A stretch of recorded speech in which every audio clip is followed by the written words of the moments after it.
Hello everyone.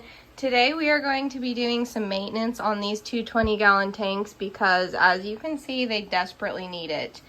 This tank, if you remember, I added some stem plants to it, added some more plants, and they're already dying off. So I think I've just accepted the fact that I cannot grow stem plants in this tank for whatever reason. It's a dirted tank with a thick layer of substrate, but I just cannot grow stem plants in here. You can see the tiger lotus and the sword plant are growing, and I have a crypt back here that's not dead. It's not really thriving. Even my pothos is starting to die off, some of it anyway. But yeah, I'm going to remove a lot of this duckweed. There's so much duckweed in here, especially this tank. I had my goldfish in this tank for a while, so the plants are doing very well in here. I have a bunch of plants I'm going to be adding. So I was given about 10 plants from some guy off Facebook. I traded him, I gave him 20 shrimp and he gave me 10 plants. And they all look pretty nice, like they're in good condition. There's some Java fern and some swords, some crypts. And then I have all these extra plants from my 5.5-gallon tanks. I set them up as shrimp tanks and removed some of the plants so that I could see into the tank better because they were so heavily planted. So these tanks will have a lot more plants. This tank right here was set up to only have like goldfish proof plants because I was planning on keeping my goldfish in here longer. So I'm excited to add some stem plants to this tank, and then down here I will be adding some hardier plants and no stem plants. Hopefully I do not scoop out any of the guppy fry when I'm taking all these plants out. There's so many. I don't know if you can see them in here. They're kind of see-through still, but they just swim all over. I'm trying to see if I can find any. I need to clean the glass off as well. Oh, there's one. There we go. Can you see it? I'll try to be careful when I'm scooping out the duckweed. I would be very sad if I scooped some baby guppies out. I'm gonna get started on this tank because it is the one that looks the absolute worst. Let's see if I don't see any babies. They're so hard to see though. Hopefully, I'm trying to like ruffle the surface a little bit so that they will swim away. Who knows, maybe that will make them swim to me because guppies are just not afraid. You know, duckweed is really great for helping maintain water parameters, but oh my goodness, it is definitely an obnoxious weed.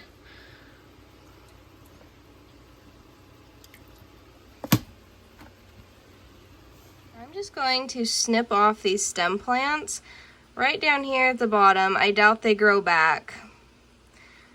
It's better than pulling them all up and creating more of a mess.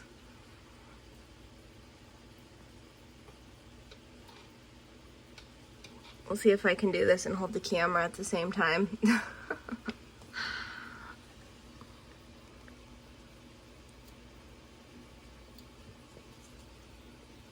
This is a mess in here.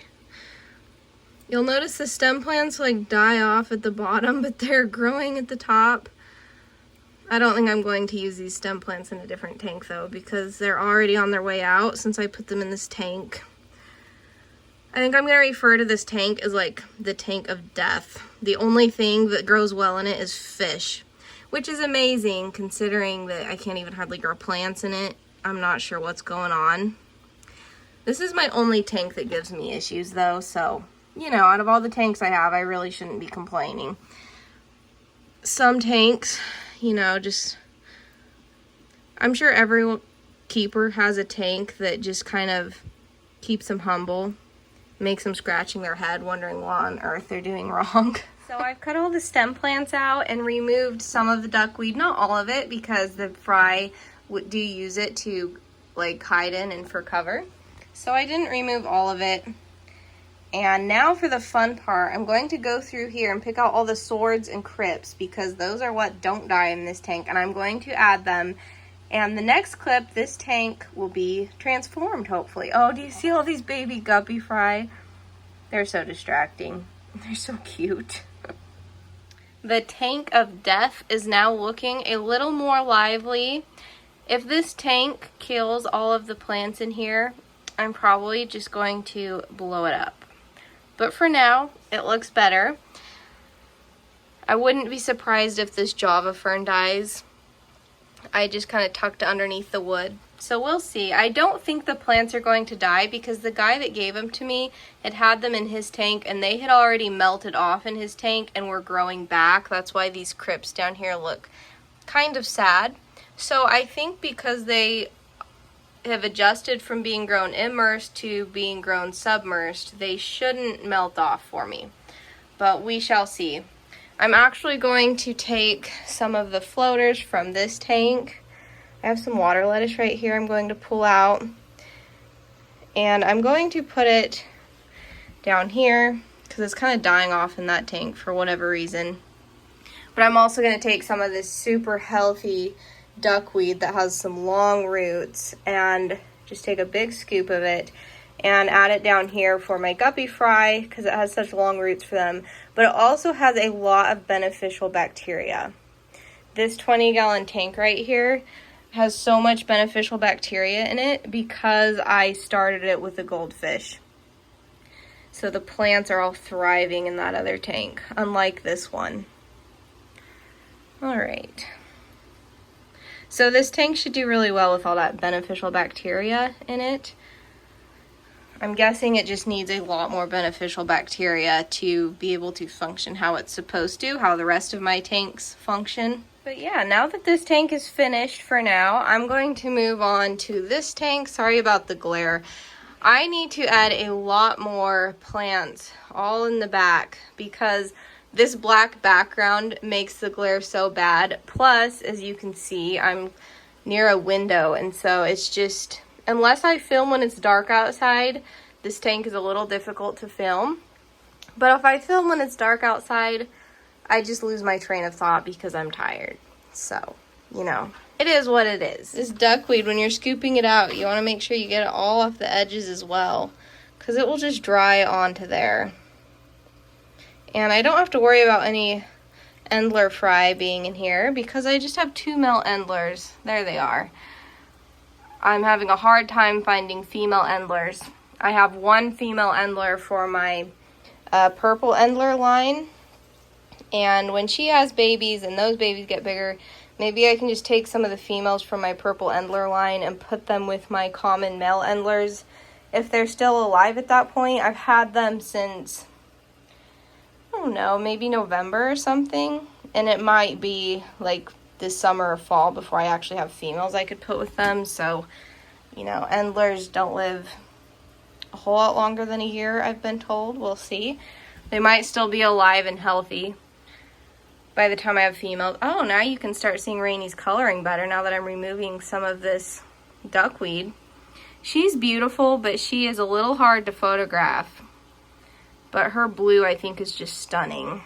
In fact, when I set up my beta breeding experiment, I think I'm going to have multiple females to 1 male, and I'm hoping Rainy is still alive and well once I get the tank all set up, you know, and she could be one of the females that go in there because I think she's just beautiful. I wouldn't mind having some babies from her.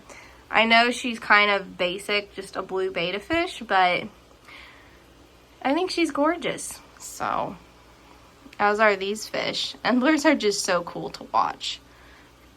So beautiful. Now I can actually see into the tank a little better. You'll notice there is like hardly no algae in here at all. That's because there was so much duckweed preventing the light from coming in that there was 0 algae. There was some algae, but when the duckweed got so thick, the algae just all died. Except for I have some like white stuff here. It looks like mold, but I'm pretty sure mold doesn't grow underwater. So if you guys could let me know what this white fuzzy stuff is, I would appreciate it. I've not had that growing in my tank, so I'm not sure what on earth it is. Hopefully it's nothing harmful. The fish are all thriving in here.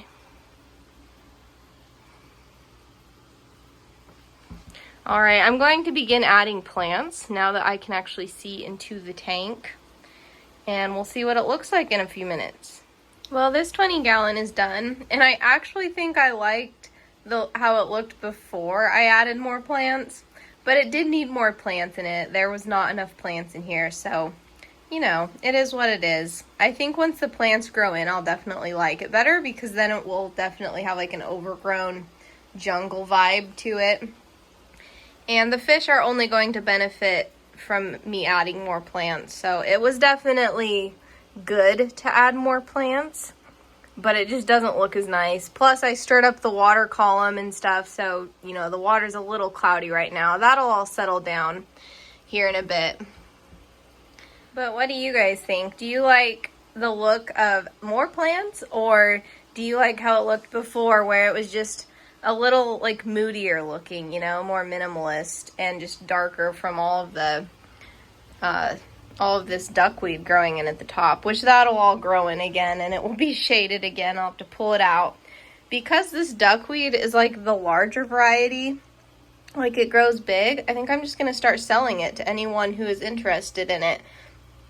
I think it definitely looks prettier, much nicer than the smaller duckweed, and it's also easier to mess with. The smaller duckweed seems to like clump up super bad, and this stuff does not. But yeah, that is the maintenance on my 20-gallon dirted tanks. The guppies are happily exploring all the new hiding places in their home. And then up here, right here, I've removed the 5.5-gallon tanks. I have moved them over to the other shelf, or my other tank rack. And I'm going to have a 20-gallon long on top of here. And I'm going to get some purple guppies. Not the purple haze guppies. I'm trying to think if they're like purple mosaic guppies, I think is what they're called. That's what I'm planning to add anyway. And so then all of my live bearer fish, except for these common endlers, will be purple live bearers. I just love purple fish, and so, you know, why not? Why not breed purple live bearers? Because I think that's kind of cool. And it's just fun. Purple is one of my very favorite colors, and it's so relaxing to sit in front of my tanks and watch my purple fish swim around. If you guys have any video ideas that you would like to see me do in the future, please let me know down in the comments. And as always, thank you so much for watching this video.